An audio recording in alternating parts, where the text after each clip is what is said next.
Puss in Boots: The Last Wish, a growing star in animation as of late, is undoubtedly the best film we've gotten in the Shrek legacy since the juggernaut first two films from the early to mid-2000s. But the part of me that was so unbelievably enticed by the film's amazing animation style, hyper-stylized action, and suitably simple fairy tale storytelling was wondering how it would hold up against said juggernauts of the Shrek franchise. The first Shrek has held the title of one of the landmarks of animation in my eyes, so it almost felt like a disservice to compare any film to it, but something about this new film's amazement factor just had my curiosity itching. And the conclusion that I reached is that what made the first Shrek revolutionary was not only its advances in CG animation, not only its saturation in pop culture references and celebrity voices, not only its killer soundtrack, but the fact that it worked just as well as a parody of fairy tales as it did a fairy tale on its own. Despite its constant jabs at Disney and other fairy tale tropes, the film has become the fantasy story that many people look up to when they think a happily ever after is unreachable. This idea that even a hideous ogre can win the heart of the princess by embracing his ogreness and realizing that's what makes him or her beautiful.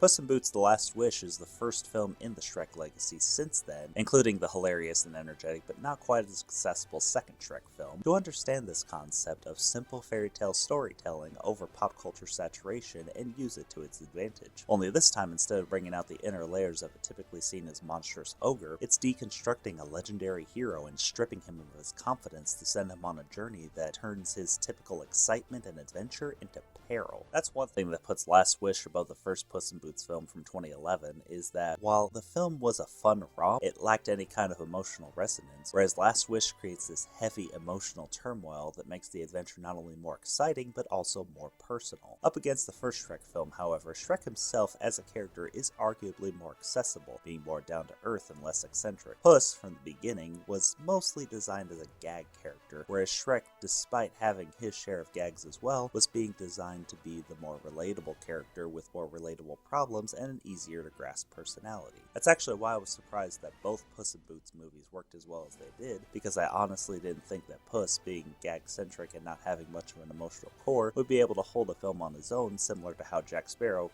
couldn't hold his own Pirates film. At the same time, however, taking the previously gag-centric character like Puss and making him emotionally accessible, diving into his character and stripping him of his confidence, could be seen as a greater achievement. Shrek may have been initially designed as accessible, but as the films went on, his accessibility became a disease of a boring characteristic. The writers needed to take on a greater challenge, and they took that challenge and accomplished it by diving into Puss's character, giving him this depth and development that struck a chord with myself and basically anyone who went to see the film. The first time the main character of a Shrek film has been riveting since, I'd say at the earliest, the second Shrek film. Throwing some impressively hyper-stylized animation to go up against some impressive at the time, but definitely in need of some upgrade animation from the first movie, some emotional resonance from many of its side characters to go up against side characters that were mostly used for gags in the first movie, and a highly memorable opening tune, and you get